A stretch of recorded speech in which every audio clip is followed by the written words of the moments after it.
ክቡራን የዩቲዩብ ቤተሰቦች የሰዓቱን አጫጭር መረጃዎች እየቀርብ ያለው እስከ ፍጻሜው አብራችሁን ቆዩ።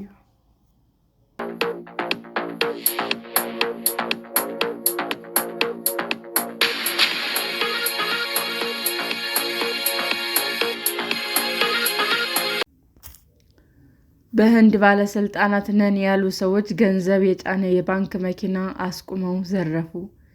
የህንድ ማዕከላዊ ባንክ ባለስልጣናት መስለው ገንዘብ እያጓጓዘ የነበረን መኪና አስቁመው $800,000 መዝረፉን በደቡባዊ ህንድ የምትገኘው ካርናታካ ግዛት ፖሊስ አስታወቀ። በህንድ ገንዘብ 700 ሚሊዮን ሩፒ የሚሆን ይህንን ገንዘብ ከግዛቲቱ ዋና ከተማ ቤንጋሎር ማዕከላዊ ክፍል ውስጥ በጠራራ ፀሐይ መኪናውን አስቁመው የዘረፉት ሌቦች ለመያዝ ፖሊስ መጠነ ሰፊ አሰሳ እያካሄደ መሆኑንም ገልጿል።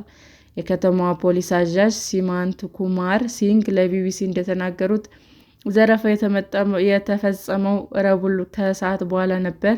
በቅንጡ መኪና የመጡ 6 ሰዎች ወደ ባንክ ቅርንጫፎች ገንዘብ እያጓጓዘ የነበረውን ተሽከርካሪ እንቅስቃሴ በሚበዛበት መንገድ ላይ አስቁመው ነው የዘረፉት። በዘረፋው ወቅት በባንኩ ተሽከርካሪ ውስጥ ሹፌር፣ ገንዘቡን የሚቆጣጠር የባንክ ሰራተኛና 2 የታጠቁ ጠባቂዎች ነበሩ።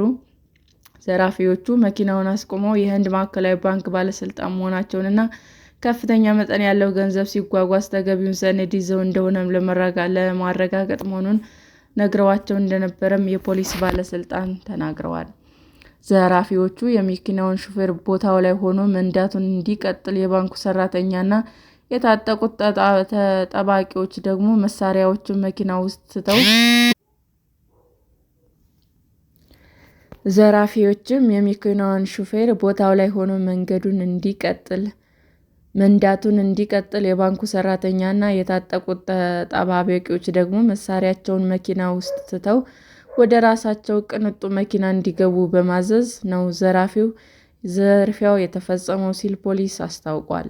ገንዘብ የጫነው መኪና ሹፌርን ከመኪናው አስገድደው እስኪያስወርዱት ድረስ ለተወሰነ ኪሎ ሜትር የወሰዱት ሲሆን በራሳቸው መኪና ይዘዋቸው የነበሩትን የባንኩን ሰራተኛና ጠባቂዎችን አስወርደው መሳሪያ በመደቀን ገንዘቡን ወደ ራሳቸው መኪና አሸጋግረው ተሰውረዋል። ዝርፊያው የተፈጸመበት አካባቢ በቂ የደህንነት ካሜራ ቁጥጥር ያለበት በመሆኑ ዘራፊዎቹ በርከት ያሉ ተሽከርካሪዎች ተጠቅመው እንደሆነም ለማወቅ ምርመራ እያደረገ ነው። ገንዘብ የማጓጓዝ አገልግሎት የሚሰጠውና ዝርፊያው የተፈጸመበት ካምፓኒ ለፖሊስ ክስ አቅርቧል። ዘራፊዎቹ ይዘውት የነበረው ቅንጡ መኪና ሐሰተኛ የሰሌዳ ቁጥርና የህንድ መንግስት የሚል ጽሑፍ ለጥፎ እንደነበረ አንድ ስሙ እንዲጠቀስ ያልፈቀደ የፖሊስ አባል ለቢቢሲ ተናግሯል። ባለስልጣናት እንዳሉት ገንዘብ የማጓጓዝ አገልግሎት የሚሰጠው ድርጅት ሰራተኞቹ በዘረፋው ውስጥ እጃቸው ይኖር እንደሆነ ለማጣራት ፖሊስ ምርመራ እያደረገ ነው። ዘረፋው የተፈጸመባት ቅንጡ መኪና በፖሊስ መገኘቷን የግዛቲቱ ዋና አስተዳዳሪ ለጋዜጠኞች ተናግረዋል። ነገር ግን ሌላ ባለስልጣን ዘራፊዎቹ በምን አይነት መኪና እንዳመለጡ ግልጽ አይደለም ሲሉ ገልጸዋል። መኪና ቀይረው ገንዘቡን በማዘዋወር ማምለጣቸው ተረጋግጧል ሲሉም ተናግረዋል።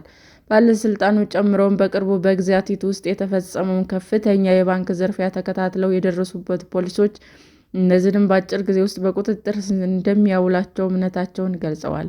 ፖሊስ ባለፈው ዓመት ግንቦት ወር ላይ ወደ $6 ሚሊዮን የሚያወጣ 59 ኪሎ ግራም ወርቅ ከአንድ ባንክ የተዘረፈ ሲሆን እስካሁን 39 ኪሎ ግራም ወርቅና የተወሰነው ብር አስመልሶ 2 የባንኩ የቀድሞ ሰራተኞች ጨምሮ 15 ሰዎች በቁጥጥር ስር አውሏል። ሰላም ጤና ይስጥልን ውድ የዩቲዩብ ቤተሰቦቼ እንዴት ናችሁ? አዲስ ጀማሪ ነኝና ሰብስክራይብ ያደረጋችሁ አበረታቱኝ። አመሰግናለሁ። የዩቲዩብ አድማጮቻችን ለሰዓቱ ያቀረብኩላችሁ አጫጭር መረጃዎች ይህንን ይመስል ነበር። በሌላ መረጃ እስክንገናኝ ሼር፣ ላይክ፣ ሰብስክራይብ እንዲሁም ቢቀርብልን የምትሉት መረጃ ካለ ኮሜንት እያደረጋችሁ ቸር ቆዩን።